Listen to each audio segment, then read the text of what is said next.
人是萬物之靈，故是天地真經。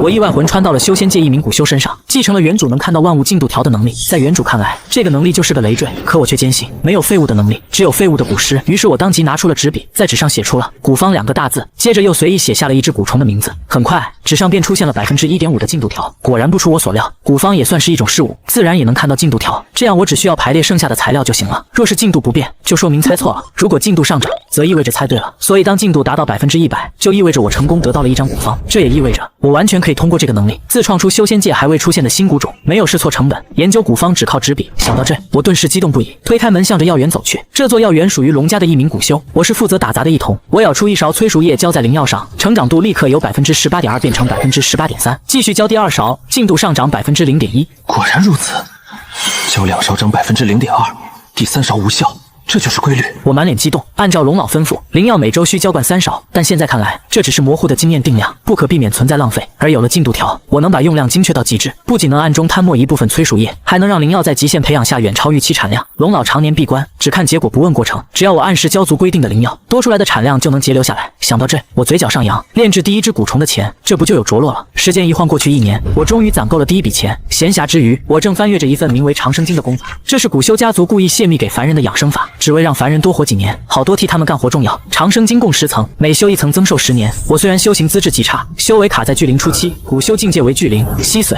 靈海、出竅，但偏偏在這長生經上，我是個百年難遇的奇才。常人終其一生難以突破5層，我年紀輕輕已修至10層圓滿，憑空多出百年壽元。但這卻並不是完整的長生經，因為上面顯示的進度條是小小的 10%。10層圓滿卻只有 10%。在好奇心驅使下，我利用看進度條的神奇反饋，開始強行往下續寫長生經。如果進度消失，就意味着蒙錯了，我去重寫即可。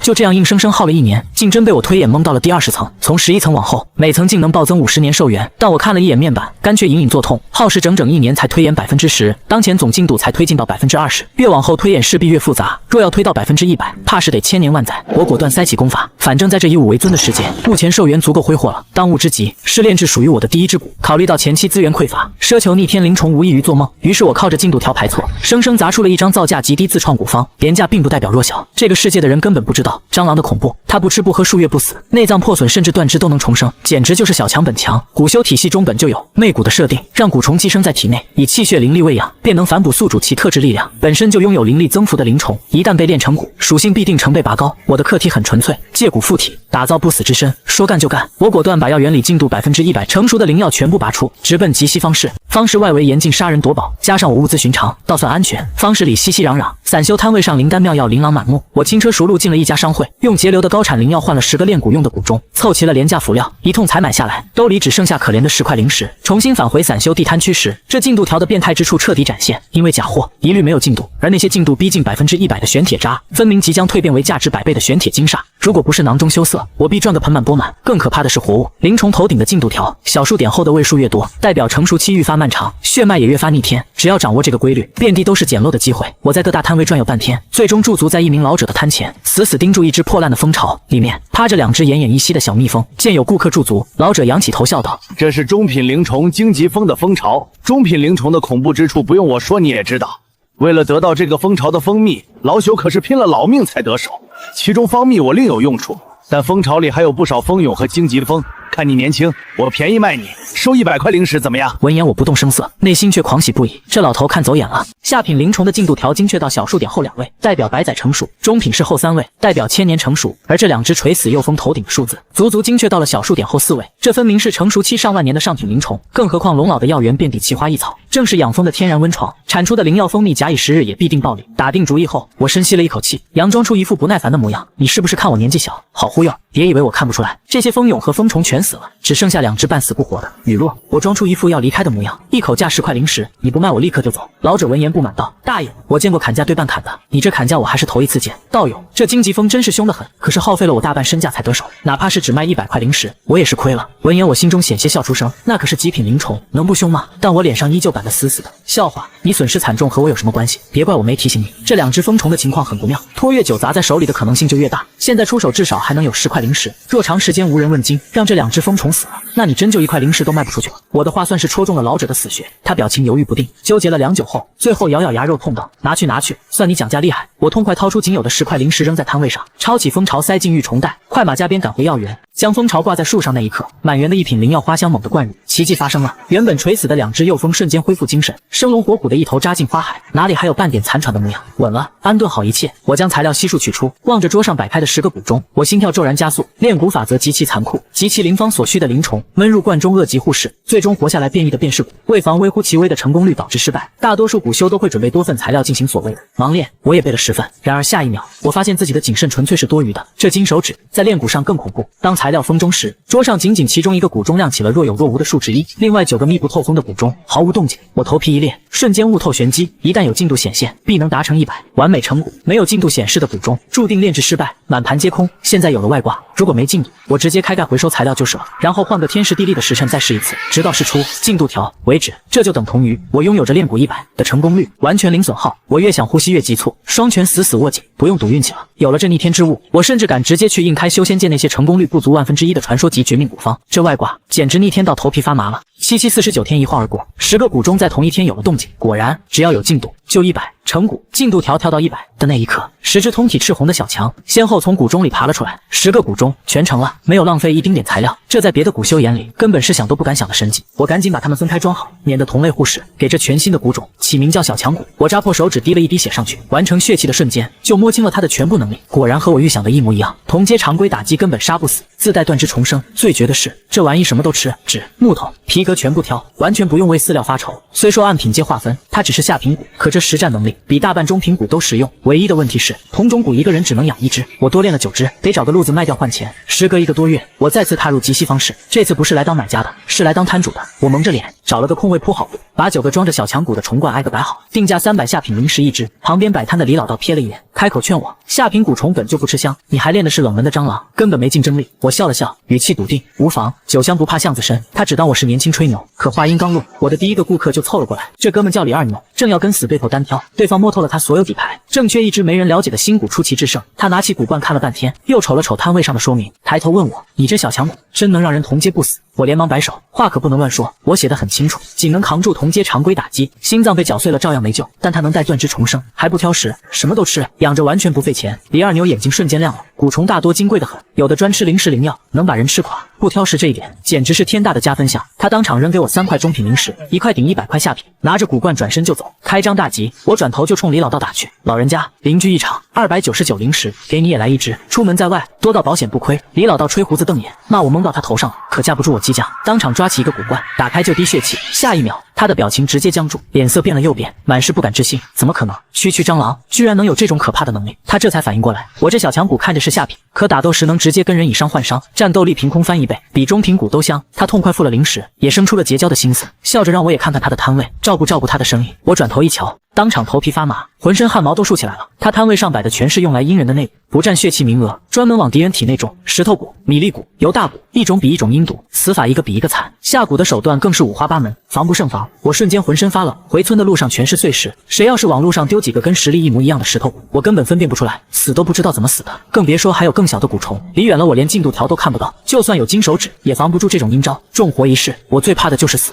任何能威脅到我小命的東西必須立刻掐滅在搖籃裡。我當場下定決心，第2隻蠱就練顯微蠱，只有練出顯微蠱，我才能看清那些微米級的小蟲，再也沒人能偷偷給我下蠱。不止如此，等显微蠱一出，我就能研究肉眼根本看不到的微生虫类，開創一個全新的蠱蟲流派——微生派。我就是這一派的開山祖師。那些陰人的蠱再隱蔽，能有肉眼都看不見的微生蠱隱蔽，直接飛進敵人嘴裡都不會被察覺，想害誰就害誰。論隱蔽性，天下又有何等蠱蟲能比微生蠱更加防不勝防？石頭蠱在微生蠱面前就是弟弟。接下來一段時間便不再有顧客上門，眼見無人，我也就收攤了。儘管還有7隻小強蠱沒賣出去，但今天實打實賺了6塊中品靈石，折合600下品靈石，對我這個窮散修來說，絕對是一筆巨款。我揣着錢，終於有底氣去方市深處淘寶，找那塊惦記了1個半月的玄鐵，還有那塊上品靈石。然而時隔1個半月，哪有那麼巧能再碰到？找了一圈毫無收穫，我只能作罷。不過也沒關係，方市天天有新貨，寶物多的是。調整好心態，我轉身走進了一家占地極大的店鋪，這是新來的前世商會，專做化石賭石生意。這世界的賭石，賭的就是化石裡封着的遠古靈蟲。冰河時期，靈蟲會裹上11休眠，撐過無盡歲月，運氣好能開出滅絕覺得稀有蟲種，甚至極品靈蟲，一刀報復一刀窮。但百塊化石裡未必有一塊有活蟲，就算是賭石大師，也只能多幾分把握。沒人能100%看穿石頭裡的東西，但我不一樣，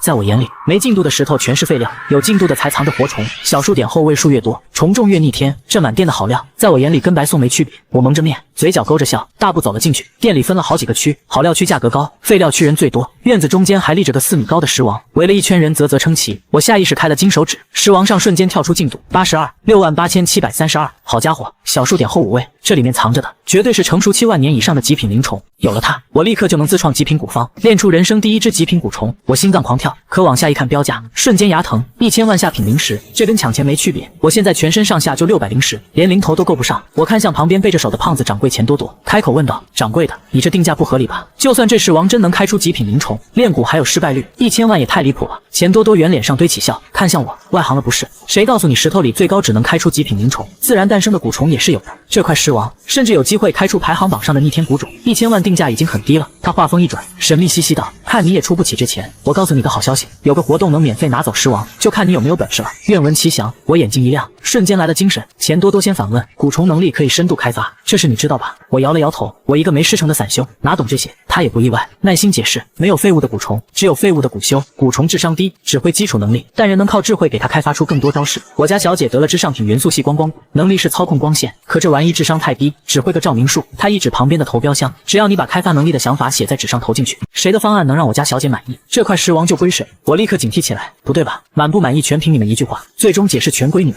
我們豈不是成了給你們白送創意的冤大頭？錢多多聞言笑了，解釋道：“又外行了不是？我們錢是商人，人人都練了誠信，做事必須誠信，否則就會被捕反噬，修為終生寸進都算輕的。全天下古修都信我們前世的信譽，你擔心的事絕不可能發生。”他又指了指不遠處一群冥思苦想的人，你看這麼多人都在投標，還不信？我順着他指的方向看去，果然一群人拿着紙筆抓耳撓腮，跟瘋了一樣。我心裡瞬間有底了，論腦洞，這些土著怎麼可能比得過我？我可是來自信息爆炸的現代。我自信滿滿的拿出紙筆，可錢多多又補了一句：“对了，招標一共1個月，今天正好是最後一天，離結束不到1個時辰了，祝你好運。”說完，他轉身就走，繼續忽悠下一個人去了。他心裡門清，他家小姐的標準是要把上品股開發出媲美極品股的戰力，根本沒人能做到，就是純白嫖創意。可他沒想到，來了我這個異類。我閉着眼，腦子裡瞬間掀起腦洞風暴。首先得抓住核心，光股的能力是控制光線，不是操控光本身。光速移動、光速踢這些根本不沾邊，全是跑題的。那控制光線能玩出什麼花？能看見東西，全靠光線反射折射。控制光線不反射，就能讓對手直接致盲；控制光線折射，就能制造視覺幻象，讓敵人分不清東西南北，甚至能千里視物，直接解鎖千里眼。再往深了想，光能色散成紅外線、紫外線、X 射線，紅外線能夜视热成像，射線能搞出死亡射線，還有凸透鏡聚光原理，不用透鏡，直接控制方圓百里的光線匯聚在一股，那破壞力根本沒有上限。越想我越興奮，下筆如風，挑了些不威脅到我自己的腦洞寫了上去，還特意寫得通俗易懂，足足寫了好幾張紙，最後折好丟進了投標箱。投完標，我就開始在店裡逛，專挑有进度的化石買。除了石王，没再碰到小数點後5位的狠貨。我也很克制，只買了幾十塊就停手了。一來靈石不夠，二來買多了，傻子都能看出來我有問題。懷璧其罪的道理我還是懂的。就在我琢磨着中標後怎麼把石王安全帶走的時候，招標時間到了。一個身穿藍裙的絕色少女從店裡走出來，有着一雙晶瑩澄澈的眼睛，卻藏不住一絲狡黠。她一出現，全場瞬間安靜下來，所有人都屏住了呼吸，等着結果。可沒2秒，人群就吵了起來，一個個都吹自己的方案天下第一，標王非自己莫屬。錢多多立刻站出來維持秩序，肅靜，大小姐現在驗標，禁止喧嘩。全場瞬間落針可聞。錢晶晶打開投標箱，一張一張抽出來看，眉頭越皺越緊，要麼是跑題的光速攻擊，要麼是爛大街的光盾光玉術，還有離譜到說能時光倒流的，纯侮辱他智商。他走了這麼多方式，就沒碰到一個能用的方案，直到他抽出我寫的那張紙，眼睛瞬間亮了，上面的光反射折射理論，他聞所未聞，直接打開了新世界的大門。那些開發出來的能力，一個比一個逆天，看得他頭皮發麻，忍不住拍案叫絕。他怎麼也沒想到，操控光線竟然還能這麼玩。錢多多看他盯着一張紙看了半天，人都傻了。難道真有人能達到小姐的標準？那些早就被 pass 掉的人，臉色一個比一個難看，嫉妒的眼睛都紅了。只有我一臉淡定，機操而已，沒什麼好激動的。錢晶晶研究了半天，終於放下紙條，一招手，一只光團從屋裡飛了出來，正是那只光骨，無實體的能量形態，還長着一雙小眼睛，活靈活現。他把我寫的那些想法用靈魂全轉給了光骨，那小東西的眼睛瞬間瞪圓了，顯然也沒想到自己的能力能這麼用。他懶得再看剩下的紙條，直接開口宣布：時間不早了，我宣布結果，本次中標者是龍先生。谁是龍先生？話音落下，全場瞬間炸開了鍋，價值1000萬的石王真的送出去了。羡慕的、嫉妒的、不服的吵成一片。钱多多整個人都僵住了，他萬萬沒想到小姐真的要把獅王送出去。他剛想開口，就被錢晶晶一個眼神制止了。我不服，還有大半紙條沒看完，憑什麼定他是標王？沒錯，我們要求公開他的方案，讓我們心服口服。一群人紅着眼嘶吼，可錢多多一句話就把他們全懟回去了。夠了，我們錢氏商會的誠信就是最大的公平，你們信不過大小姐，難道還信不過誠信？一句話，全場瞬間啞火。誠信股在這個世界就是金字招牌，沒人敢質疑。錢多多快步朝舉着手的我走來，臉上滿是震驚。他清楚記得我來這裡還不到1個時辰，竟然在這麼短的時間裡拿出了能打動大小姐的方案。我淡定地朝周圍拱了拱手，笑着說了句承讓了，承讓了。說完就迫不及待地朝那塊巨大的獅王走去。全場人看清我瘦小的身形，全都驚了。中標者竟然這麼年輕，還是個半大孩子。一群活了大半輩子的老油條，竟然輸給了一個孩子。錢晶晶看清我的樣子，眼中的驚訝也一閃而逝。他本來以為見識如此深之人必然是一個年邁的老學者，沒想到會是一個少年。小友，你是打算現場切實，還是打算直接帶走？現場切實我可以免費帶走。錢多多這時走到我身邊道：現場切實吧，我沒那麼大儲物空間。我摸了摸那塊巨大的獅王，隨口應道。這話一出，全場瞬間炸了鍋，所有人都一窩蜂圍了過來。謝石本就是賭石圈最熱鬧的事，更何況解的是這塊標價1000萬的獅王，就連正在選石的古修都扔下手裡的化石，擠過來看熱鬧。錢多多臉上也露出喜色，現場解石技能聚攏人氣，真出了好貨，他還能第一時間拿下，一舉多得。他立刻從儲物袋裡掏出一把上品靈氣級別的紅色靈符，笑眯眯地問我：您打算先切哪裡？我打量了靈符一眼，拿起筆在化石正中心畫了一條線，正好能和裡面靈蟲的位置完美擦肩而過。我能通過进度條精準定位靈蟲的位置和大小，這一刀下去只會讓所有人以為我切垮了。我裝出一副緊張到手抖的樣子，指着那条線喊：就從這裡一刀切下去。錢多多立刻操控靈符，輕飄飄地劈下，堅硬的化石在靈氣面前跟豆腐一樣，被小心翼翼地层層剖開。全場人都屏住呼吸，眼睛死死盯着裂縫。可當化石徹底一分為二，切面光滑平整，別說靈蟲了，連點蟲痕都沒有。人群裡頓時響起一片失望的唏噓聲。我順勢擺出一副面如死灰的樣子，演得跟真的賭垮了一樣。錢多多拍了拍我的肩膀安慰：別氣餒，這麼大的化石沒切到位置很正常。我像是被這句話點燃了希望，立刻拿起筆，又在2塊化石上畫了條線，依舊完美避開靈蟲，斬釘截鐵道：麻煩你順着這條線再切。一刀落下還是空的，人群徹底騷亂了，中心橫豎2刀都沒出蟲。這塊石王基本已經被判了死刑，不少人已經開始幸災樂禍。我瘋了一樣，接連指了好幾個位置讓錢多多切，每一刀都精準繞開靈蟲所在的位置。天色漸漸暗下來，4米高的石王被切成了50塊，還有一地碎石，依舊連半只蟲的影子都沒見到。圍觀的人早就意興闌珊，走了大半，剩下的也都用同情的目光看着我。我一屁股坐在地上，眼神呆滞，喃喃自語：這怎麼可能？這麼大塊石頭怎麼可能不出蟲？那演技足以以假亂真。錢多多也一臉茫然，他本以為這塊石王必出蟲，結果切到現在連根蟲毛都沒見着，也是百思不得其解。人群裡有老人勸慰：小伙子，認命吧，這就是賭石。可我突然猛地站起来，對着周圍人嘶吼：不，我還沒輸，靈蟲一定在這50塊石頭裡。現在我把這些石頭全賣了，每塊1000靈石，誰能開出蟲，全看各位的運氣。這話一出，全場人都愣住了。本來1000萬的石王，現在1000靈石就能買50分之一賭一把，就算大概率是空的，可萬一呢？1000靈石虧了也不心疼，贏了就是一夜暴富。這買賣誰不心動？所有人的呼吸都急促了，眼裡全是貪婪。事情完全按照我的計劃發展，50塊化石瞬間被瘋搶一空，沒人注意到我悄悄把那些最大只有拳頭大的碎石收了起來，那只極品靈蟲就藏在裡面，神不知鬼不覺。回到家，我捧着那塊藏着靈蟲的化石，激動得嘿嘿直笑。機關算盡，這寶貝終究還是落到了我手裡。我小心翼翼地切開化石，一只長得像眼睛的靈蟲露了出來，它緩緩睜開眼，目光裡帶着一股邪氣，瞬間蘇醒。我心臟狂跳，這可是銅蟲，這個世界最稀有的骨類，比元素系蛊蟲還要搶手，天生就能施展強大幻術，以精神力為食，自成體系。有了這主材，我立刻就能自創铜骨古方。而我要的核心能力，就是一直惦記的顯微放大能力。我立刻拿出紙筆，寫下給這只古蟲起的名字：石中眼。金手指立刻跳出了进度條。我突發奇想，牛眼能放大事物，我把牛眼加進去行不行？提筆寫下牛眼2字，进度條竟然漲了。我瞬間醍醐灌頂，煉蠱根本不用墨守成規，材料不一定非得是蟲。有了這個發現，我又加上了鷹眼，進度條再次上漲，千里眼的能力也一併拿下。接下來的日子，我徹底開啟了干地模式，每天除了干古方，就是喬裝打扮去方式賣小强骨，撿漏賭石敛財。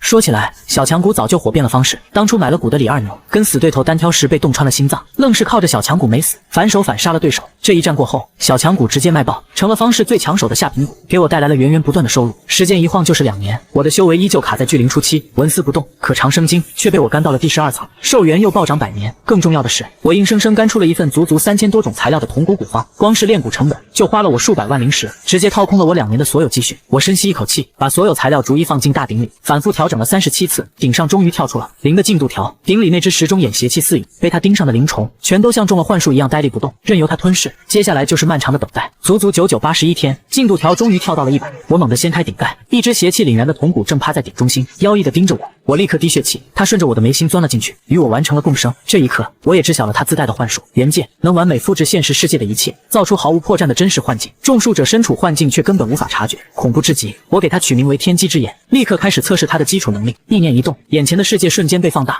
微米級的微生物清晰可見，再注入精神力，直接進入内米層面，甚至能看到分子、原子、原子核。婴兒期的天机之眼就能放大到原子层面，這遠遠超出了我的預期。我腦子飛速運轉，瘋狂開發他的能力，能微觀解析就能破解灵丹，毒藥的配方能極致放大就能做到身法入微，以最小幅度躲避攻擊。千里眼搭配我的金手指，更是能无视障礙我看到地下深處的进度條，灵石礦脈、金屬礦脈、化石礦脈、古墓全在我眼前无所遁形。這哪裡是輔助能力，這簡直就是行走的聚寶盆。我甚至冒出了更大膽的想法，既然能看到原子分子，那能不能用靈魂力改变它們的排列，点石成金，甚至成為造物主？哪怕现在靈魂力不夠做不到，未來也未必不可能。平復下激動的心情，我玩心大起，驅動天機之眼，望向了龍老閉關的茅草屋。只見屋內，龍老正對着一爐燒沸的材料暴跳如雷，瘋狂咆哮：該死，又失敗了！就差3種材料，10年了，我磨了整整10年。百花丹是聚靈期最強的灵丹，只要補全這個殘方，龍家實力就能再上一個台階。可我怎麼就是邁不過去這一步？他不遠處的桌子上正放着一張缺了一角的古樸丹方，缺失的正是3位最核心的主材，而這張殘方被我用天機之眼看得一清二楚。我若有所思，別人補全殘方要耗費金山銀山和幾十年光陰是錯，可我有金手指，零成本就能補全。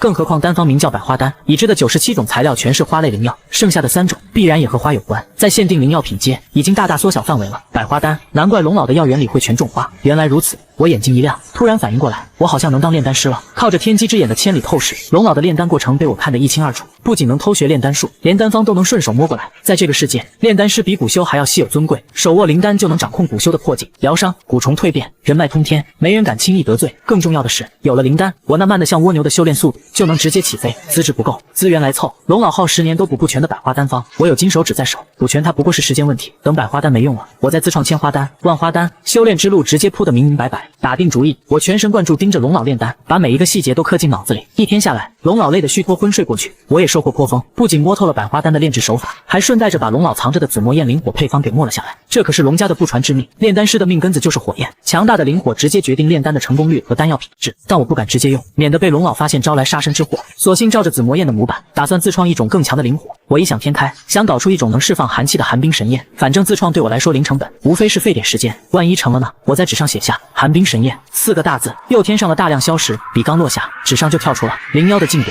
我喜出望外，成了！這違背常理的火焰，居然真的有實現的可能。2天後，我蒙着面再次踏入方室，龍老耗了10年都沒補全的百花丹方，我只用了2天就搞定了，大半時間還都花在了研究寒冰神焰上。這次來方室，就是為了湊齊百花丹的材料，再淘個煉丹爐。剛進方室，一陣爭吵聲就吸引了我。一個13、14歲的小丫頭，正拿着一堆廢丹跟人叫板，嘴皮子溜得很，硬是把沒人要的廢丹說成了寶貝。我心裡一動，有天機之眼在，我能不能通過廢丹破解裡面的丹方？這些廢丹我得拿下。更巧的是，一問才知道，這小妖童手裡正好有個煉丹爐。我直接開口，煉丹爐，我出1000灵石買了。小妖童眼睛一亮，認出我是賣小強骨的蒙面攤主，當即搖頭，我不要灵石，我要你的小強骨。我愣了愣，勸他，你這體型不適合肉身開團，養外骨保鏢更合適。可他油鹽不進，非要換小強骨，我索性加了條件。換可以，每種廢丹給我10顆，當補差價。他二話不說就答應了，當場交易，生怕我反悔。交易剛成，旁邊一個滿臉刀疤的壯漢立刻攔了上來，討好的要用自己採的靈藥換小強骨。我打開他的儲物袋一看，直接樂了。我正找的3位百花丹主材裡面全有，數量還不少。踏破鐵鞋無覓處，得來全不費工夫。我當場收了靈藥，把小強骨扔給了他。深夜回到家，我興奮勁還沒過去，材料、煉丹爐全齊了，當即就要開爐煉人生第一爐丹。靠着偷學來的手法，我催動火焰預熱丹爐，隨手丟了一株靈藥進去。下一秒，我直接愣住了，丹爐上居然跳出了提純進度鈴。我瞬間反應過來，我的金手指連正在做的事都能顯示进度。提纯看进度，火候錯了进度就變；煉丹看进度，操作錯了进度就停。別人千難萬難的煉丹，在我這裡直接變成了照着提示走的簡單遊戲。一夜過去，我不僅把100株靈藥全部提純完畢，更是一爐煉出了9981顆百花丹，顆顆飽滿，丹香四溢，沒有一顆廢丹，直接拉滿了滿丹成就。這要是讓別的煉丹師知道，怕是得驚掉下巴。我抓起幾顆百花丹直接扔進嘴裡，原本紋絲不動的修為當場就有了動靜。接下來的1年，我每天磕着百花丹修煉，閒下來就爆肝寒冰神焰的配方，偶爾去方室撿漏，賣小強骨賺靈石，還把收來的廢丹全破解了丹方，甚至靠賣靈丹狠狠賺了幾筆。1年後，我終於突破到了聚靈中期，而耗費了我1年心血的寒冰神焰配方也終於乾成了。可看着配方上300種稀有材料，尤其是主材千年寒冰髓，我直接麻了，這玩意灵石都買不到，只能先放一放，另想辦法。這天正好是靈藥成熟的日子，我採了藥去龍老的茅草屋交差。龍老正看着煉丹的書，抬眼掃了我一下，瞬間愣住了。你突破巨灵中期了。我笑着拱手，还是龙老眼力尖，晚辈修炼10多年才到巨灵中期，讓前辈见笑了。龙老连连摇头，我可沒有見笑。按我的估計，你本該一輩子都到不了巨靈中期，你這麼快突破，才讓我詫異。我當場懵了，難道我的資質就這麼不堪？倒也不盡然。龍老嘆了口氣，道出了真相：你擁有萬年難遇的十絕體，遙古時期那是天下第一奇體，靈海廣闊，靈力儲量遠超同階，經脈寬廣，同一種靈術打出的威力，同階無人能敵。但時至今日，十絕體的修煉功法早就失傳了，偏偏這體質又排斥其他所有功法，靈海堅若磐石，突破難度極大，需要的靈力更是海量，沒有對應功法，修煉速度自然慢得離譜。我猜你能突破，應該是靈雞蛋吃多了，靠食補堆上來的。我恍然大悟，難怪我除了養生功法，什麼功法都練不通，原來根子在這兒。我下意識脫口而出，不就是功法失傳了嗎？重新創一個不就完了？龍老當場吹鬍子瞪眼，想得容易，你當頂級功法是什麼？說創就能創，就是當今古界第一強者，也不敢說有自創頂級功法的本事。我表情古怪，試探着問：假如，我是說假如我真碰巧把十绝踢的功法創出來了呢？那我是不是就能成為天下第一天才了？龙老用看傻子一樣的眼神看着我，又好气又好笑，真是年少無知。你是真敢想，還碰巧？我碰你個大头鬼！有自創功法天賦的能人，那是百年難遇的天纵奇才，十绝體擁有者是万年难遇，两種天賦撞在一起的概率有多大？又是十绝体又有自创功法本事的人，可能存在嗎？哪怕真出現这種巧合，擁有十絕體的人压根就沒成長起來的機會，成長不起來，又談何自創功法？這是死循環。放心，有自創功法本事的人絕不可能是你，你趕快死心吧。聽了龍老一番話後，我心中隱隱激動，我心裡門清，自創功法對別人來說難如登天，可對我而言，跟之前甘古方沒什麼兩樣，照着金手指的提示試錯就行。十絕體在別人身上是要命的死局，落在我手裡，只會是我無敵天下的最大資本。當下最要緊的就是創出適配十絕體的修煉功法，徹底解決修煉速度慢的死穴。我壓下翻湧的激動，裝出一副失魂落魄的沮喪模樣，跟龍老告退離開。回到住處，我鋪開白紙提筆，卻瞬間卡了殼。一部完整的頂級功法，離不開靈力運行路線、功法神通、配套靈術三大核心要素。垃圾功法只需要畫個運行路線就行，可我要創的是能配得上十絕體的無上功法，三要素缺一不可。可我一個沒接觸過正統修煉功法的散修，連基礎門道都沒摸透，閉門造車根本行不通。這個世界的人個個敝帚自珍，地攤上那些功法全是錯漏百出的破爛，金手指連進度都不顯示，根本沒法借鑑。就在我憋了半天一個字都寫不出來，快要愁白了頭的時候，一道靈光突然炸在腦子裡，我有天機之眼啊！元界幻術能完美複製現實場景，那我直接把大族的藏書閣、藏寶閣複製成幻境，不就能光明正大進去白嫖所有功法了？我越想越興奮，順着思路往下挖，才發現元界的能力遠比我想的更逆天，幻境和現實100%一致，我能在裡面做無數次實驗，煉丹、煉蠱、推演功法，哪怕在幻境裡把自己玩得七竅流血、瀕臨死亡，現實裡的身體也毫髮無損，這不就是免費的無限模擬空間？我反覆測試，摸清了幻術的限制，複製場景必須距離夠近，場景越大，寶物等級越高，複製時間越長，實戰裡局限性不小，可用來偷學功法，簡直是天作之合。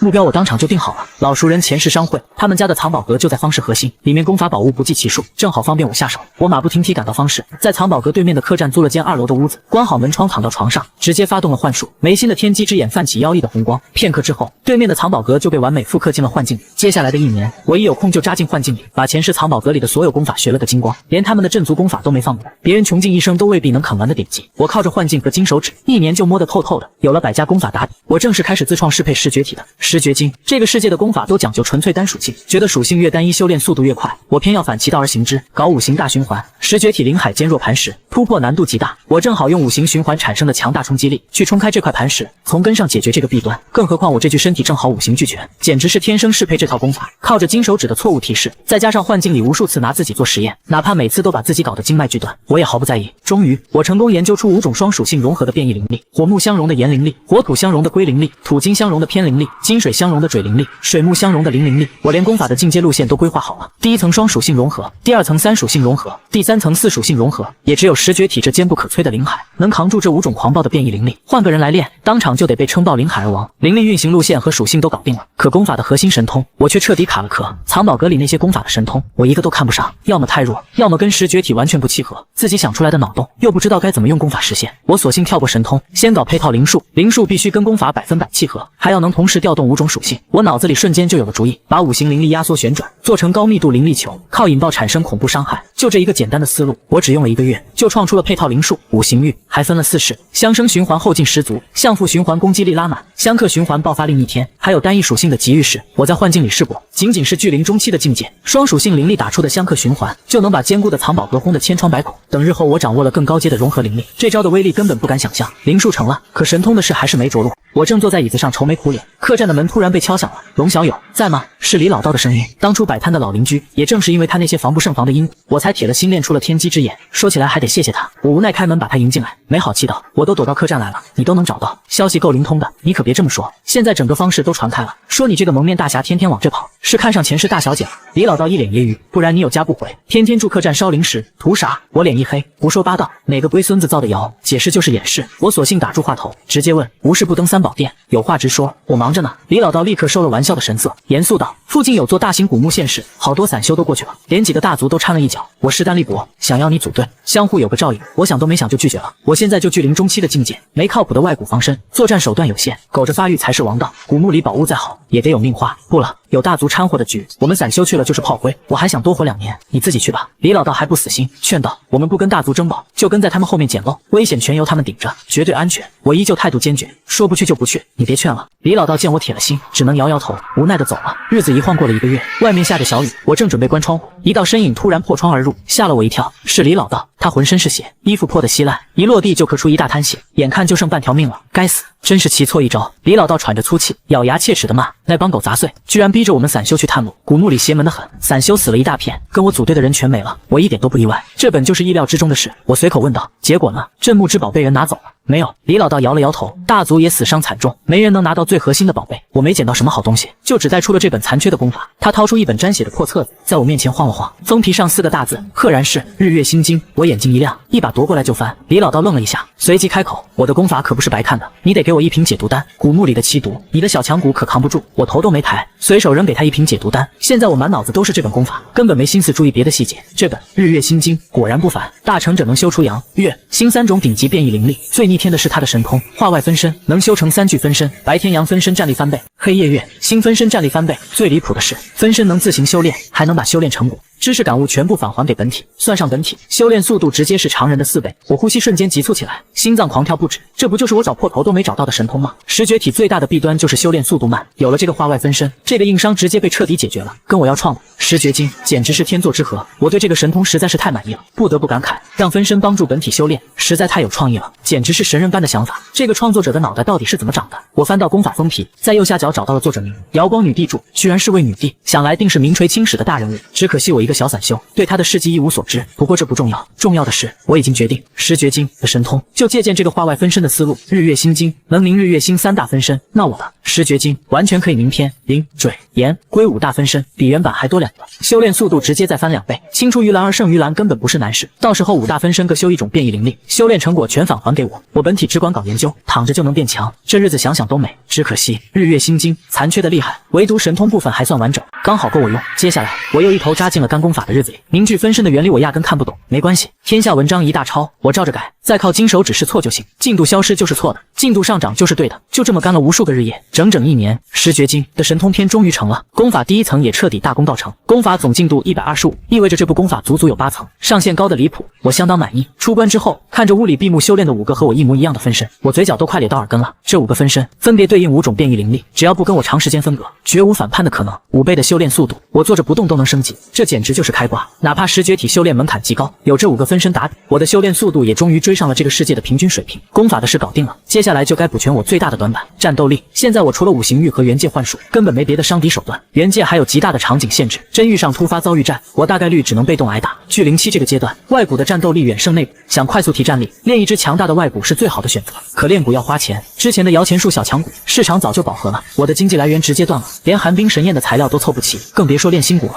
沒辦法，我只能出門找發財的路子。巧的是，剛到方士，就聽說今天正好有一場聚靈期散修的專屬一寶會，這可是撿漏暴富的好機會。我當即就跟着人流趕了過去。能進一寶會的，都是身家清白、有一定底蘊的散修，裡面的寶貝是地攤上根本見不到的。我靠着小強谷創始人的名頭，守門的人壓根沒攔，直接放我進去了。一進場，一道打趣的聲音就傳了過來：真是稀客，沒想到我這一寶會還能把你這個大宅男給請出來。說話的是東道主地心，方士裡少數賣上品蠱蟲的狠人，更是個罕見的陣法師，也是出了名的陣客，專偷蠱修家族，唯獨怕蟑螂，從來沒買過我的小強骨。我笑着拱拱手，原來是欣姐，別人的一寶會我懶得去，你的面子我必須給。地心掩嘴輕笑，也沒再多聊，見人來的差不多了，便走到台前，當起了第一個出貨的人。他先拿出3套隔音陣盤，剛介紹完就被一個女散修盯上了，對方顯然是想用這着陣法掩人耳目，搞些動作。兩人私下交易，很快就成了。緊接着，帝星拿出了他的壓箱底寶貝——上品外骨双尾飞鞋。這東西一亮相，全場瞬間沸騰，所有人眼睛都紅了。畢竟整個方室擁有上品蛊蟲的散修都沒幾個，唯獨我掃了一眼就沒了興趣。我早就打定主意，以後用的蛊蟲必須全是我自創的，別人的蛊再強，我也看不上。反倒是看着帝星，我突然靈光一閃，我的天機之眼能看到微觀世界，那能不能刻畫出肉眼看不见的微縮陣紋？同等体积的陣盤，我能刻下100倍、1000倍的陣紋，靠數量碾壓，陣法威力豈不是直接暴漲？真成了的話，我甚至能自創一個新的陣法流派，開山鼻祖都不是沒可能。想到這，我立刻走上前，給帝星傳音：“你台上的東西我沒興趣，我想跟你買陣法方面的書籍，價格好說。”我本以為法不清傳，大概率要碰壁，沒想到帝星微微一笑，直接從儲物袋裡掏出厚厚一摞陣法書拍在桌上。在我這沒什麼不能交易的，價碼合適，雙尾飞蝎的古方我都賣。我當場就驚了，翻了翻書，從基礎陣法知識到高階陣圖应有盡有，正好夠我從零學起。我開玩笑道：“這些書我全要了，給你幾百只小强骨換，要不要？”帝星瞠了我一眼，說出了他的条件：我要能加快修煉速度的宝物，你有吗？我直接扔給他一顆百花丹，你看这個行不行？帝星接過丹药一檢查，瞬間面露狂喜，這百花丹的藥效比市面上同類型的靈丹強了3倍還多，對他這個巨靈期修士來說，簡直是突破洗髓期的至寶。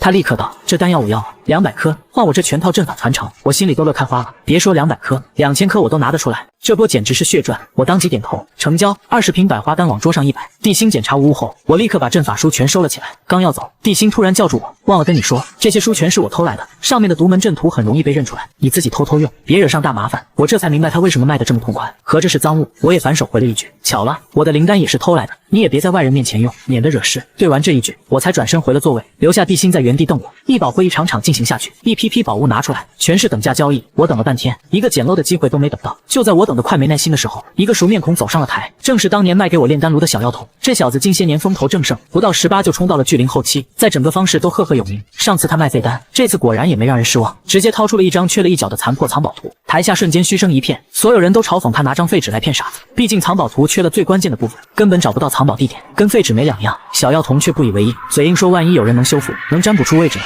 台下的人只當他是瘋了，唯獨我眼睛一亮，死死盯着那張藏寶圖，上面明明白白顯示着90、98的进度。我能靠蒙干出古方，干出功法，自然也能靠蒙补全这張藏宝图。畫錯了進度就消失，畫對了進度就漲，早晚能把完整的藏寶圖干出來。等了半天，總算等到這個天大的漏了。這藏寶圖裡指不定埋着價值數億的重寶，這次我是真要發了。我再也按捺不住，立刻走上台，這張殘圖我要了，你想換什麼？小妖童聽到我的聲音一愣，隨即失聲道：“又是你。你是買破爛買上癮了？”我臉一僵，硬着頭皮道：“我就是你說的那種聰明人，憑着9%的圖就能推算出藏寶地點。”小妖童眼睛瞪得溜圓，驚呼道：“你該不會真有能修復一切的能力吧？我修復你個大頭鬼！你就說賣不賣？不賣我現在就走了。”我被他喊得頭皮發麻，這小子再喊下去，所有人都要以為我有特殊能力了。賣，當然賣！小妖童立刻點頭，我要你剛剛那種靈丹，給我100顆就行，就10顆，愛要不要？我將一個單瓶重重地拍在桌子上，開玩笑，出那麼高的價將殘圖拿下，別人真要懷疑我有能修復一切的能力了。成交，反正這張殘圖本來1顆靈石都賣不出去，現在有人接手，多少都是賺的。小妖童拿起桌上的單瓶，轉身就下了台。我愣了一下，合着這小子上來就只賣一張破殘圖，也不嫌寒碜。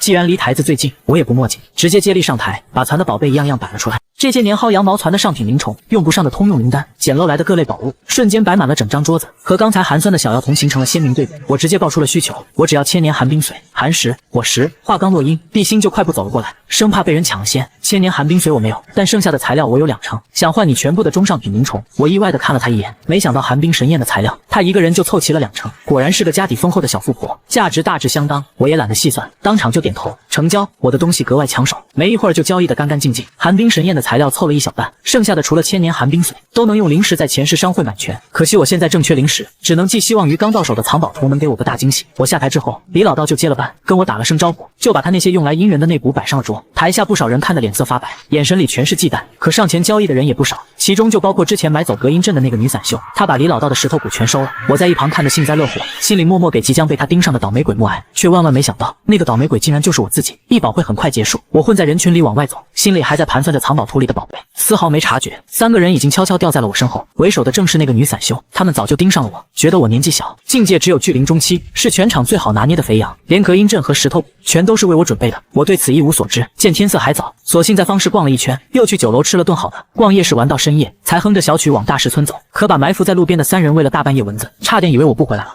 好在我向來謹慎，自從被李老道的陰谷坑過之後，出門天機之眼就全程開着，前路的一切都被放大看得清清楚楚。剛走進碎石路，我就掃到了路上那些偽裝成碎石的石頭，進度條明明白白的顯示在上面。我心裡咯噔一下，瞬間明白自己被人盯上了，臉上卻不動聲色，依舊裝作毫無察覺的樣子，只是悄悄偏離路線，避開了石頭谷的埋伏點，只想趕緊衝回大石村。有龍老坐鎮，沒人敢放肆，可我的舉動還是被他們識破了。不好，被識破了！女散修一聲大喊，三人立刻從草叢裡跳了出來，攔在了我身前。看到他那張臉，我人都傻了，真是萬萬沒想到，自己竟然成了那個倒霉鬼。他買的隔音陣竟然是用在我身上的，是我。既然你知道我們有隔音陣牌，那就乖乖交出身上所有財物和血氣的補充，我們保證只劫財不害命。女散修陰惻惻的開口，顯然也忌憚我的小強。我看了看他身後2個巨靈後期的大漢，冷笑道：打我一個巨靈中期，還要出動3個巨靈後期，你們對自己的實力就這麼不自信？以大欺小就算了，還要以多打少，不覺得過分？呵呵，我們就喜歡以多欺少。你的小强骨凶名在外，我们可不敢大意。女散修根本不吃激将法，巧了，我也喜歡以多欺少。我笑着拍了拍手，5個化外分身瞬間從體內分出，將3人團團圍住，加上我本體，一共6個，正好2打1，人數優勢直接反轉。女散修滿臉不屑，區分身術也敢拿出來現眼？只要找到你的本體，這些分身自然不攻自破。可他身邊的光頭大漢卻臉色煞白，咽了口唾沫，顫聲道：這不是分身，是化外分身。我們踢到鐵板了，分身只是虛有其表的能量體，可化外分身是有實體的，戰鬥力不弱於本體多少。能擁有化外分身的，無疑不是名震一方的強者。而我一個巨靈中期，竟然一出手就是5個。女散修瞬間臉色大變，可還沒等她反應過來，5個分身已經攻了上去。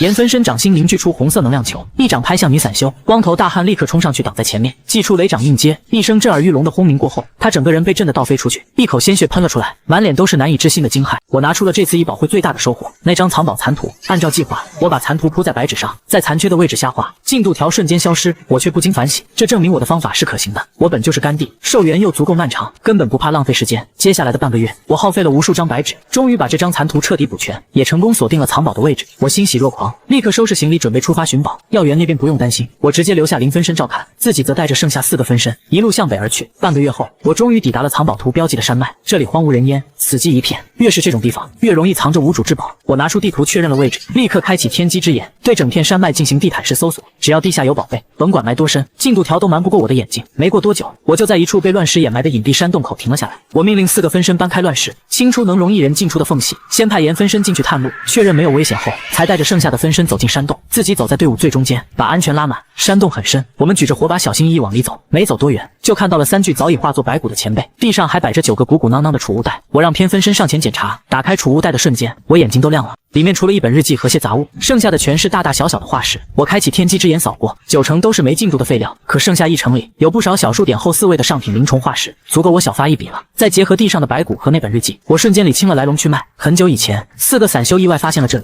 裡竟然是一條罕見的化石礦脈。4人欣喜若狂，可挖礦太耗費時間，他們4個就算挖到死，也挖不完這條礦脈。最好的辦法就是找凡人來做苦力，可凡人村全都掌握在大族手裡，他們4個散修根本沒有動員凡人的能力，所以其中一個散修當即就提議，不如將這個礦脈直接賣掉，賺多塊錢。這話一出，立刻遭到了其他散修的激烈反對，他們窮怕了，這礦脈就是做挖不完的金山，誰願意拱手讓人？可提議賣礦的散修也沒說錯，他們幾輩子都挖不完的礦，守着換不來實力，純是守財奴。兩邊意見徹底撕裂，從爭吵演變成死戰。4個散修最後只活下來一個，拖着重傷的身體走出礦洞，最終還是沒能撐住，只留下一張標記礦脈的地圖，便撒手人寰。後來這張地圖被人臨死前燒毀了大半，只剩殘圖幾經流轉，落到了小妖童手裡，最終到了我的手上。站在礦洞前，我也動了和那幾個散修一樣的心思，到底是死守這座金山，還是賣了換塊錢？我也沒糾結多久，老子來這就是為了湊靈石買寒冰神焰的材料。這礦脈我一個人根本挖不動，守着用不了的財富有個屁用，不如賣給那些大族，讓他們出錢出力挖礦，等他們把挖出來的化石拿到市面賣，老子在白菜價撿漏。這不相當於他們不光要給我送一大筆買礦錢，還得免費給我當苦力，挖出來的好蟲最後還得歸我。想到這，我忍不住露出了奸笑，這算盤打的，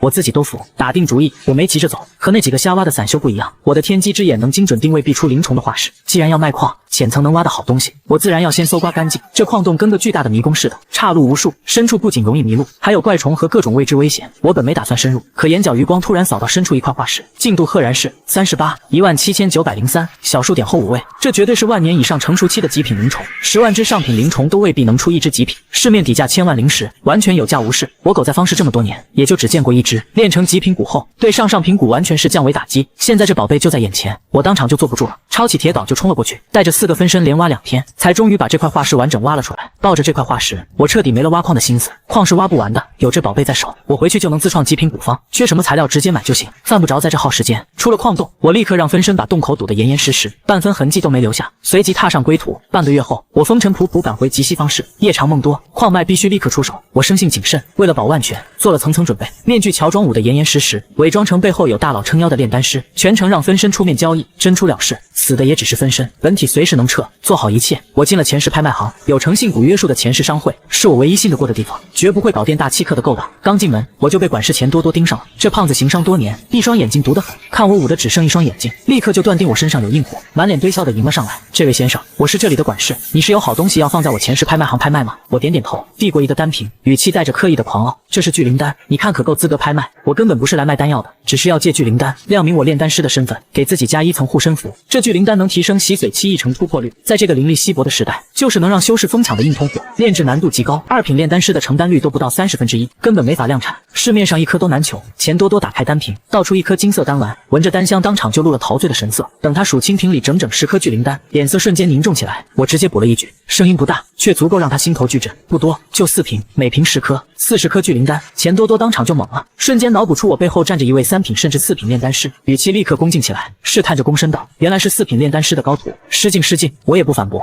順着他的話淡淡道：“該是多少價就多少價，不必強求。”他老人家還看不上這點小錢，眼看他腦補的越來越到位，我直接拉高聲音，讓大廳裡所有人都聽得一清二楚。其實我今天來不是為了賣聚靈丹，我手上有一張標記無主化石礦脈的地圖，今天就是來拍賣它的。這東西夠資格當本次拍賣會的壓軸吧？這話一出，整個大廳瞬間死寂，若真可聞。下一秒，全場直接炸了鍋。化石礦脈，那是能讓一個弱族直接躍升強族，興盛千年的金山，在這等誘惑面前，誰能不眼紅？所有人都紅了眼，瘋了一樣用飛蟲傳書給家族報信，不少人直接狂奔出門，恨不得立刻把消息送回去。錢多多也呼吸急促，圓臉漲得通紅。他就是做化石生意的，比誰都清楚這礦脈的價值有多恐怖。就在這時，他腦子裡想起了前世大小姐錢晶晶的靈魂傳音，讓他立刻安排拍賣，兵貴神速，絕不能給個大族變賣祖產湊錢的時間。錢多多瞬間反應過來，立刻跟我說，剛好有一場拍賣會馬上開場，這礦脈地圖正好能當壓軸品，不用我提前交出地圖，只需要當眾用誠信股測謊保真，最終直接把地圖交給中標買家就行。我當場就應了下來，這正合我意。很快，我被侍女領到會場10號貴賓席，我心裡門清，拍賣越快越好，真要宣傳幾個月，別說林海境，古王級的狠角色都得被引來，到時候我賺再多錢也沒命花。現在方市裡連林海7的補修都沒幾個，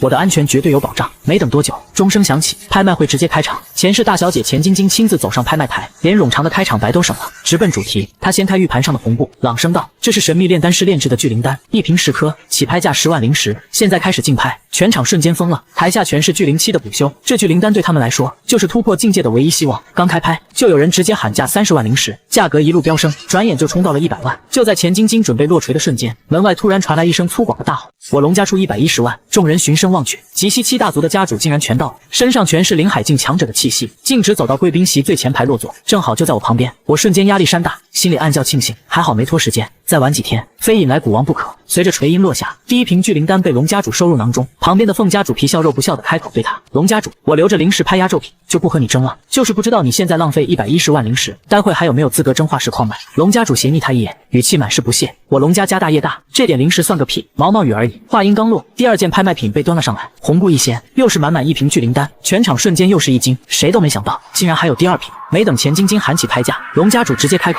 我出100萬靈石。”人群裡突然傳來一聲高喊：“我出130萬靈石！”我一眼就認出來，那是喬裝打扮的錢多多，心裡頓時樂了，合着拍賣行自己人也下場競拍了。龍家主眼都沒眨一下，立刻加價：“我出140萬靈石！”錢多多沒再跟價，第2瓶聚靈丹也落進了龍家主手裡。可當第3瓶聚靈丹被端上來的時候，全場徹底不淡定了，所有人都懵了，聚靈丹什麼時候能這麼量產了？龍家主也臉色凝重，他心裡再清楚不過，能拿出這麼多聚靈丹的，絕對是3瓶以上的煉丹大師。這種人物是個大勢力擠破頭都要結交的存在。還是沒等錢晶晶開口，龍家主直接打斷，高聲報出價格：“我出100萬靈石！”台下的散修們都快瘋了，這是要把所有聚靈丹一网打盡。錢多多咬着牙再次高喊：“我出130萬靈石！140萬靈石！”龍家主果斷加價，絲毫不給人喘氣的機會。好，你狠！錢多多在心裡暗罵一句，咬着牙放棄了加價。他心裡悶清，聚靈丹還有最後1瓶，總想着等後面能撿個便宜，沒必要在這裡死磕高價。可他萬萬沒想到，第4件拍賣品剛被侍女端上來，紅布都還沒掀開，龍家主就迫不及待地扯着嗓子喊：“我出130萬灵石！”噗！錢多多差點當场氣吐血，臉都憋紅了，徹底破防。他太清楚這是最後一瓶了，再也不敢猶豫，肉疼的跟着喊：“我出140萬灵石！”他本以為這就能拿下，可沒想到其他幾家商會的人也都坐不住了。他們之前和錢多多一個心思，都等着後面的瓶子撿漏，結果被龍家主搅了局，現在只能在這最後一瓶上拼命。所有人都想着最后一瓶能便宜，結果所有人都擠到了一起，價格越炒越高，最後硬生生被抬到了280萬灵石，才被錢多多咬牙拿下。錢多多臉都綠了，心在滴血，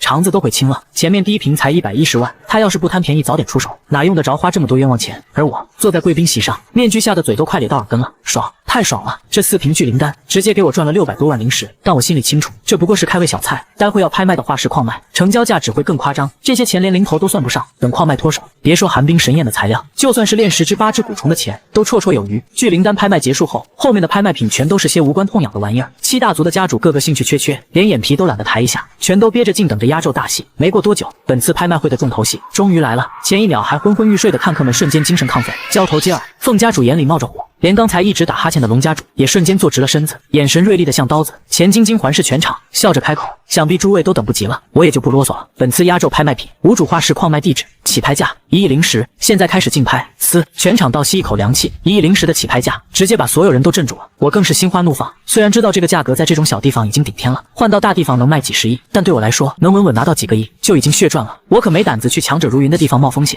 錢晶晶話音剛落，鳳家主就迫不及待地喊：“我出1億1000萬靈石！”他很清楚，這礦脈只要拿下，穩賺不賠，哪怕花10億都值。其他家主也瞬間反應過來，紛紛加價，價格很快就衝到了2億靈石。緊接着，各大商會也下場了，他們調動資金的能力比家族強得多，一出手就把價格抬到了3億靈石。就在這時，錢晶晶暗中打了個手勢，喬裝打扮的錢多多直接一嗓子喊出4億靈石，全場瞬間安靜了。除了龍家主，其他6大族的家主個個臉色鐵青，拳頭攥得死緊。時間太倉促，他們根本拿不出4億靈石，直接被踢出了爭奪局，一個個氣得咬牙切齒。可就在這時，一直穩坐釣魚台的龍家主突然用靈魂傳音跟其他幾位家主搭話：“現在這情況，我們單幹誰都拼不過商會，唯一的辦法就是聯合，一家出1個億，湊齊一把礦脈拿下，就算1分為7，也比1點都拿不到強，還能避免內鬥。外地勢力來了也得掂量掂量。”這話一出，其他家主瞬間動了心，10家主當場拍大腿同意，其他人也不敢猶豫，生怕被落下，紛紛點頭答應。只有鳳家主臉黑得像鍋子，這才反應過來，龍萬里之前花大價錢拍聚靈丹，早就打好了聯合的算盤，白白讓他撿了大便宜，氣得他在心裡暗罵不停。等各家都把1個億的靈石塞給龍家主，他直接起身，中氣十足地喊出：“我出7個億！”全場瞬間鴉雀無聲，所有人都被這個數字砸懵了。錢多多臉都青了，眼神裡全是怒火。又是這個龍萬里，錢晶晶也臉色微變，瞬間就明白過來，這是7族聯合了，就算他再加價，對方也能繼續湊錢，再爭下去毫無意義。他深吸一口氣，環視全場高聲喊：“龍家主出價7億靈石，還有沒有更高的？7億靈石1次，7億靈石2次，7億靈石3次，成交！”恭喜龍家主！小錘重重落下，那幾家還在商議聯合的商會負責人瞬間炸了，氣得當場破口大罵，都怪錢晶晶落錘太快，他們連反應的時間都沒有。龍家主大笑着向周圍拱手，大步走上拍賣台，我也跟着起身走了上去。全場瞬間恍然大悟，原來我就是那個拍賣礦脈的賣家。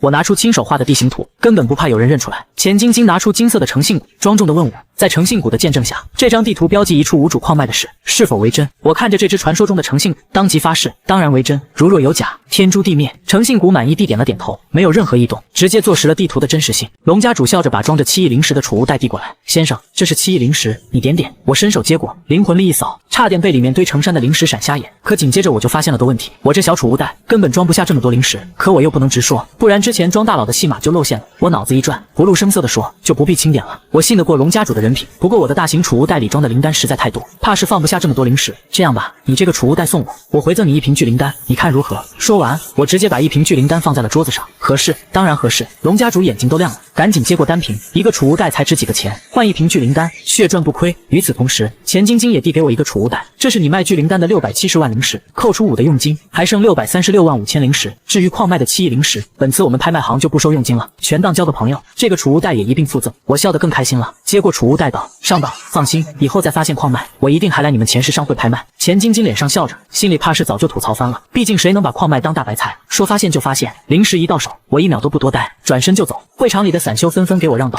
他們都知道我就是拿出大量聚灵丹的神秘大佬，更何況明眼人都看得出来，上台的不过是我的一具分身，根本没人敢打歪主意。我讓严分身一路確認沒人跟蹤，順利和本體會合，第一時間就回了大石村。時隔1個多月，再次回到我的小家，看着熟悉的花海、林峰，還有那只昂首挺胸的大飛機，只覺得無比親切。看到藥園裡忙碌的林分身，我笑着走過去，瞬間同化了他的記憶，確認沒出任何意外，立刻就開始幹正事，煉制我心心念念的極品蠱蟲。我從玉蟲袋裡拿出那條雪白的小蛇，眼裡全是激動，這就是我從礦洞裡挖出來的極品靈蟲酒蟲，渾身還散發着淡淡的酒香。這玩意兒的玩法和普通蠱蟲不一樣，它的強弱全靠釀酒的品質，用的酒越好，煉出來的酒蠱就越強。我瞬間就來了腦洞，這個世界的釀酒技術拉胯的很，我要是用前世的蒸餾酒技術來煉蠱，那不得直接逆天。說幹就幹，我拿出紙筆，直接寫下酒蠱2個大字，又順着前世的靈感寫下酸甜苦辣4味美酒。結果下一秒，殘方進度直接竄到了100，我當場就懵了，幾秒鐘就自創出一個極品蠱方，不會吧？可很快我就反應過來，看似只需要4味酒，可每一味酒都需要一個完整的09酒方，而這個世界的好酒方全都是各家藏着掖着的寶貝，市面上根本買不到。好家伙，合着我不光要煉蠱，還得先自創4個09酒方。我倒吸一口涼氣，人都麻了，但我這人要麼不做，要做就做最好，絕不可能用廉價酒糊弄。幹，必須幹！我直接以前世的果酒、糯米酒、苦艾酒、白酒為模板，把裡面的材料全換成這個世界的天才地寶，甚至直接把最貴的靈果靈藥都寫了上去。這一幹就是整整2年。等我終於放下筆，摸着下巴上的鬍鬚，只覺得渾身疲憊，可眼睛卻亮得嚇人。不知不覺，我荒於修煉2年，分身竟然直接把我的修為拱到了巨靈後期，這種躺着就能升級的感覺，簡直爽翻了。而我這2年最大的成果，就是桌子上這4個09酒方：甜酒提升精神力，辣酒提升力量，酸酒提升敏捷，苦酒治療傷勢。每一個酒方都用了上千種天才地寶，說是仙酒都不為過。這2年，我一邊幹酒方，一邊讓分身換着身份去方式掃材料，在超能力的加持下，酸甜辣3味酒都已經釀了出來，還用蒸餾技術提纯，酒香濃的我聞一下都差點醉倒。現在就差最後1味苦酒，只缺1味苦艾果。我順着窗外大喊一聲：“嚴分身，去給我將苦艾果給我買回来，順便給我将苦酒釀造出來。苦酒釀造出來後，再順便給我蒸餾一下。苦酒蒸餾出來後，再順便給我把酒蠱煉了。”陽光下的嚴分身立刻起身向外跑去。我自從有了分身後，是能躺着絕不坐着，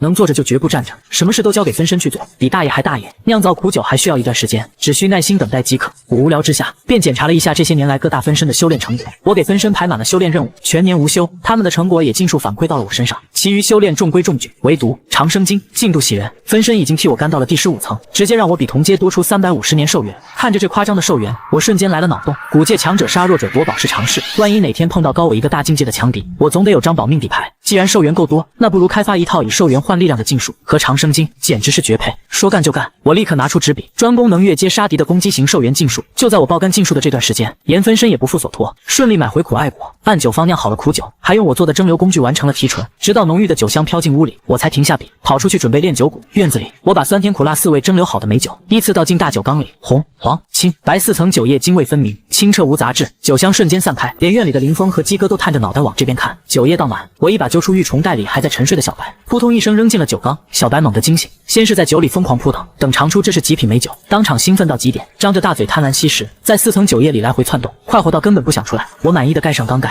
一邊守在旁邊繼續研究禁術，一邊等酒蠱成型。一晃半年過去，我的禁術幹到了50，可酒缸的進度條死死卡在50，半點動靜都沒有。我當场慌了，趕緊掀開缸蓋一條縫往裡看，就見小白翻着白肚皮，緊閉雙眼飄在酒上，跟死了一樣。要不是還有進度條撐着，我真以為這貨嘎了。合着我這反复蒸餾的靈酒太烈，把以海量著稱的酒蟲直接給醉死過去了。我人都麻了，這事兒說出去都能成千古奇聞，可我不敢亂動，萬一前功盡棄，虧的不僅是天價材料，還有這獨一份的極品靈蟲，只能破罐破摔。蓋好缸蓋繼續等，又過了100天，我的禁術開發到了80，再掀開缸蓋看，小白還是飄在那裡，可缸裡的酒液明顯少了一大截。還好能喝就證明還活着，合着這貨是醒了喝2口，喝完直接醉死，無限循環。我搖搖頭蓋好蓋子，轉頭繼續爆幹禁術，又是100個日夜廢寢忘食。這門以消耗壽元換取恐怖攻擊力的禁術終於被我研究成功了，這招威力大到能反噬施術者，代價更是要耗損不可再生的壽元。除了我這種壽元多到用不完的人，別人用一次怕是沒被反噬死也沒幾年活頭了。妥妥的壓箱底底牌，我立刻鑽進原界，肆無忌憚的試驗威力，白色能量團扔出去，直接在地面炸出一個個比足球場還大的深坑，破壞力遠不是灵力攻擊能比的，爽得我根本停不下來。退出幻境，我在書皮上寫下元氣彈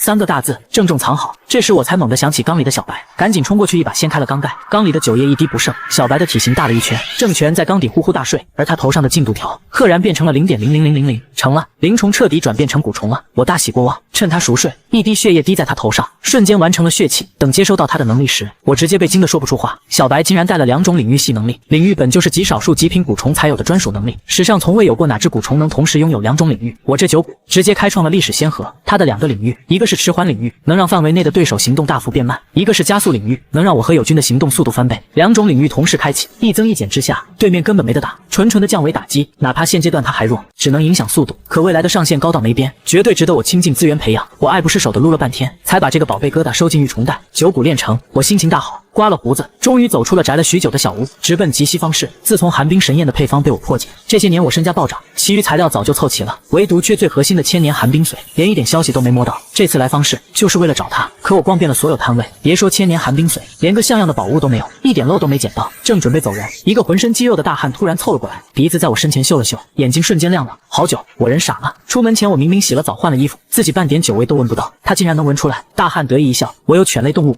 完美繼承了狗的嗅覺，气味再淡也躲不過。你這酒是新創的独門酒方吧？拿出来，老夫替你品一品，給你提點建議。我嘴角抽了抽，合着這是個厚着臉皮蹭酒的，可他身上洗髓巔峰的氣息，絕不是我能招惹的。我趕緊搬出護身符，小心翼翼道：“晚輩是龍老手下的藥童，不知前輩是。”哪知這話一出，大漢眼睛更亮了，大笑道：“原來是自己人，那老兒欠了我500萬靈石，屍債圖長，快把酒拿出來，今天我喝幾十杯都不算事。”我當場傻眼，萬萬沒想到搬起石頭砸了自己的腳，還好聽他的意思，和龍老是熟人，至少不會找我麻煩。我趕緊提醒道：“前輩，我的酒實在太烈，烈到能喝死人，正常人根本碰不了。”這話可不是吹牛，連九重都差點被喝得醉死過去，更何況是人。可大漢一聽，反而被激起了好勝心，當場瞪起了眼，好大的口氣，你是在看不起我？我從小酷愛喝烈酒，人稱酒神龙烈，能把我放倒的酒還沒出生呢，今天我非要看看你的酒到底有多烈。得，遇到個認死理的酒蒙子，箭在弦上不得不發，我只能硬着頭皮道：“好吧，我們去那邊的前世酒樓，有下酒菜配美酒，再好不過了。”走。龙烈二話不說，大步就往酒樓走。店小二趕緊迎上來，剛要問喝什麼酒，龙烈直接擺手：“不必了，我們自帶酒水。”店小二當場懵了，去酒樓自帶酒水，這怕不是來砸場子的。我趕緊打圓場，先把你們家的招牌菜全上一遍。店小二瞬間喜笑顏開，忙不迭把我們領到2樓包間。坐下後，我先拿出了最不愛喝的苦酒，想打發他算了，哪知龙烈直接擺手，一臉玩味：“別小氣，我可聞到你有4種酒，快全部拿出來。”我手臂一僵，心裡暗罵這狗鼻子是真靈，無奈之下只能把4味酒全擺在桌子上，每種只倒了小半杯。龍烈看着那點酒底，滿臉不屑：“怎麼，你這是在質疑酒神的酒量？我以前都是吹瓶喝，你這點酒給我刷牙都不夠。”可他話音剛落，狠狠吸了一口酒香，喉嚨裡頓時發出咕嚕一聲，再也忍不住，抓起最烈的辣酒，仰頭一飲而盡。我下意識縮了縮脖子，數這辣酒最烈，他竟然一口悶了，是真敢啊！烈酒入喉，龍烈整張臉瞬間漲紅，整個身體都滾燙起來，毛孔都在往外散發熱氣。他瞪圓了眼睛，興奮地狂叫：“好喝，太他媽的好喝了！老夫走南闖北這麼多年，第一次喝到這麼烈的酒，這才是男人喝的酒。我以前喝的簡直就是水。”可大喊大叫沒2秒，他突然一陣眩暈，雙手死死按住桌子，才沒讓自己倒下去。龍烈當場大吃一驚，他多少年沒嘗過醉意了，如今才喝了小半杯，竟然就有了要醉倒的感覺。可他硬是憑着強大的意志力扛住了醉意，虎目瞪圓，盯着桌子上剩下的3杯酒，一杯接着一杯，全部送進嘴裡，一飲而盡。我瞠目結舌，不得不說，他是真的。結果自然不用說，3杯酒下肚，他還沒開始大喊大叫，還沒撐過1秒鐘，就直接倒在桌子上了。呼嚕聲瞬間響起，聲音震天響，穿透力連樓下都能聽到。我無奈搖了搖頭，這貨真是個不要命的酒蒙子，酒混着喝本就容易醉，他還敢一口悶4種烈酒，不醉倒才怪。没一會兒，店小二就把菜上齊了，我也沒客氣，甩開膀子大快朵頤。這一桌子招牌菜花了5萬靈石，他喝了我1萬靈石的酒，我吃回5萬的菜，公平的很。吃飽喝足，我直接跳窗戶溜了。別誤會，我可不是吃霸王餐，買單界的規矩，誰留到最後誰買單。屋裡不還有個醉死過去的酒蒙子嗎？出了酒樓，我正往大石村走，兜裡的傳訊符突然震了起來。這玩意兒價格死貴，只有出大事才會有人用。我掏出來一看，是方氏的煉器師金大師發來的，說他在大雪山挖到個像千年寒冰水的東西，邀我去府上做客鑑定，還讓我備好財物。我眼睛瞬間就亮了，千年寒冰水，我找了這麼久的東西，終於有下落了。只要這東西到手，我就能立刻煉出寒冰神焰，想想都激動。我當即派言分身回家取財物，自己則強忍着肚子裡的誠意，親自往金大師的洞府趕去。畢竟分身沒有我的天機之眼，鑑寶這事兒還得我親自來才放心。金大師的洞府就在方氏附近的山裡，沒走多久就到了。門口早有個少年等着，見了我立刻恭敬迎上來：“龍前輩，您來了，我師父在裡面等您。”我隨口問了句：“你師父挖到千年寒冰水的事是真的？”少年連忙回道：“我們散修見識淺，認不準真假，還得您親自鑑定才行。”我點點頭，讓他前面帶路。進洞府的路上，我用天機之眼掃了一圈周圍的陣法，瞬間就把陣機、陣紋看得一清二楚。這陣法是地心布的，我熟得很，真要出什麼事，破陣也就是分分鐘的事。剛進洞府大廳，一身橫肉的金大師就大笑着迎了上來：“龍小友，你總算來了，快裡面請。”我也笑着客套：“金大師相邀，我豈敢不來？剛在前世酒樓聽說您設宴，我飯都沒吃就跳窗趕來了，專門留着肚子呢。”兩人說笑間落座，我沒心思跟他繞彎子，直奔主題。趁菜還沒上，金大師不如先把那塊千年寒冰水拿出來，讓我開開眼。哈哈，小友倒是心急，金大師大笑一聲，戴上厚手套，從儲物袋裡掏出一塊晶瑩剔透的藍色晶石。晶石一拿出來，整個洞府的溫度瞬間驟降，寒气直往骨头縫裡鑽，隔着老遠我都忍不住打了個哆嗦。石桌接觸到晶石的瞬間，直接結了一層薄冰，我心臟狂跳。再用天機之眼一看，進度條赫然是99、9999，這哪裡是普通的1000年寒冰髓？這玩意兒再過幾天就能進階成10000年寒冰髓了，我簡直是撿到寶了！用1000年的價格買10000年的貨，運氣直接逆天了。哪怕心裡狂喜到爆炸，我臉上還是裝出一副猶豫糾結的樣子，裝模作樣研究了半天，抬頭道：“這東西我也拿不準真假，但寧殺錯不放過。”我要了，金大師開個價吧，哈哈，連吃不準的東西都敢買，小友膽子果然大。金大師笑得一臉和善，卻壓根不提價格，只擺手道：“先不急，我們先喝酒吃菜。”話音剛落，他的弟子就開始上菜，滿滿一桌子肉菜好酒。可我剛吃飽，哪有半點胃口，滿腦子都是趕緊拿下寒冰髓走人，卻又不能表現得太急切，只能硬着頭皮應付。金大師熱情地給我加菜，讓我嘗嘗4品靈獸肉。我拿起筷子，習慣性地用天機之眼掃了一眼，這一眼下去，我瞬間驚出一身冷汗，天靈蓋都發涼。菜裡竟然有蠱，而且是極小的蠱蟲，不放大根本看不見。我趕緊把筷子轉向旁邊的素菜，結果再一看，素菜裡也有，甚至連酒裡都沒放過。好個濃眉大眼的金大師，看着一臉和善，竟然給我擺了一出鸿门宴。這一桌子合着就是個全蟲宴。我不動聲色地收回筷子，乾笑道：“實在不好意思，尿急，我先到外面方便一下，等回來再跟金大師一醉方休。”說完，我起身就往洞外走，可沒走2步，腳下的陣法突然啟動，一道透明結界瞬間升起，把整個大廳封得死死的。我差點一頭撞上去，我臉色微變，回頭看向金大師，裝作不解：“金大師，這是何意？”金大師臉上的笑容沒變，卻已經拿着陣營走出了結界，把我一個人困在了裡面。他終於不裝了，冷笑道：“雖然不知道你是怎麼識破韭菜裡的蠱的，但想就這麼走了，怕是想多了。這裡是我的主場，今天你難逃一死。”我淡定地問：“我何時得罪過金大師？還請明示。古界殺人何須得罪？弱小便是原罪。要怪就怪你太弱了。”金大師冷哼一聲，旁邊那名迎賓的少年也沒了之前的恭敬，惡狠狠地提議：“師傅，我們放毒氣把他殺了。上次那個姓馮的散修，我們就是這麼拿下的。”不必。金大師一臉陰狠：“他有小强蠱，放毒奈何不了他。我直接放蛊蟲把他分食了，我就不信他變成碎肉還能活下来。”說着，他打開玉蟲袋，放出3只凶神惡煞的蛊蟲，一只是带巨茧的金色金刚蛊，一只是双尾飞蝎，还有一只是浑身带刀刺的巨齿蜈蚣。方是3個散修的獨門上品蠱，竟然全被他集齊了。金大師狂笑道：“3大上品蠱齊出，我看你怎麼打！”3只蛊蟲嘶吼着朝我飛撲過來，我臉色微變，趕緊拍開玉蟲袋，把還在睡大覺的小白扔了出去：“別睡了，出來幹活！此戰只許勝不許敗。”小白被摔得一猛，總算醒了過來，看着撲過來的3只蛊蟲，瞬間警惕起來。哪怕他再不愛打架，可血氣相連，我死了他也活不成，只能硬着頭皮迎了上去。我心裡還捏了把汗。对面3只蛊蟲带剪带鉗带锯子，凶得很。小白光溜溜一條小蛇，能打得過嗎？結果下一秒我就笑了。極品蠱蟲和上品蠱蟲之間，那就是天堑。小白遲緩領域一開，3只原本快如閃電的上品蠱蟲，瞬間慢得像蝸牛，連小白的毛都摸不到，反而被小白一尾巴就抽飛了金剛蠱。1挑3，小白不僅沒落下風，反而穩穩占了上風。金大師臉上的笑容瞬間僵住，整個人都傻了，失態的大吼：“這怎麼可能？3只上品蠱聯手，竟然打不過他一個？不對，這是極品蠱蟲，你竟然有極品蠱蟲！”震驚過後，他的眼裡瞬間爆發出極致的貪婪，狂笑道：“真是天助我也！殺了你，奪了你的極品蠱方，我就是方氏唯一一個有極品蠱蟲的散修。”他當即下令，讓所有弟子放出蠱蟲，10幾只蠱蟲瞬間衝進結界，圍攻小白。小白的壓力頓時大增，我也沒閒着，蠱蟲之間的戰鬥我插不上手，就假裝用5行玉瘋狂轟擊結界，演給金大師看。金大師見狀笑得更得意了：“沒用的，這是地心親手布的陣法，豈是你蠻力能破開的？別白費力氣了。”他壓根沒發現我這都是裝的。就在他放鬆警惕的瞬間，洞府外的5大分身已經靠着天機之眼把外面的互動陣法破了個乾乾淨淨，前一秒還堅不可摧的結界，下一秒直接消失無蹤。我凝聚了10成力的5行玉，結結實實的轟在了金大師的面門上。事情發生的太快，他根本沒半點防備，連慘叫都沒來得及發出來，上半身直接被轟得粉碎，當場斃命。他一死，那些蠱虫瞬間遭到反噬，全部暴斃，沒了牽制。小白直接開啟了屠殺模式，轉眼就把剩下的下品蠱蟲全咬死了。金大師的那群弟子嚇得臉都白了，轉身就跑，結果一頭撞進了我5大分身的懷裡。幾下功夫，洞裡就再沒一個活口。斬草要除根，對想殺我的人，我從來不會心慈手軟。我趕緊撿起金大師的儲物袋，戴上他的厚手套，拿出裡面的1000年寒冰髓，笑得嘴都合不攏。為了這玩意兒，差點招來殺身之禍，可只要他到手，一切都值了。我讓分身打掃戰場，抄家。金大師坑殺了那麼多散修，家底厚得很，陣法材料、煉器書籍全都是好東西。我連洞外護陣的材料都挖出來打包帶走，一點沒浪費。帶着滿滿一儲物袋的戰利品回了家，我放好東西，立刻收拾棉衣棉褲和食物，讓林分身在家照看藥源，帶着其他分身直奔大雪山。這次去大雪山，我有3個目的：給1000年寒冰髓找合適的誕生環境，讓它順利進階10000年；第2，寒冰神焰是寒焰，在極寒之地煉制，效果最好；第3，也是最重要的，去收集擅長抗寒的極品水熊虫。我獨創的蟑螂式煉蠱法，需要上千只同品種的極品灵虫才能練出超級蛊虫。这些年我已經收集了600多只不同品種的極品水熊虫，就差抗寒、抗熱的品種。這次正好借着機會一次性補齊。半個月後，我們終於到了大雪山。山腳下天氣還好好的，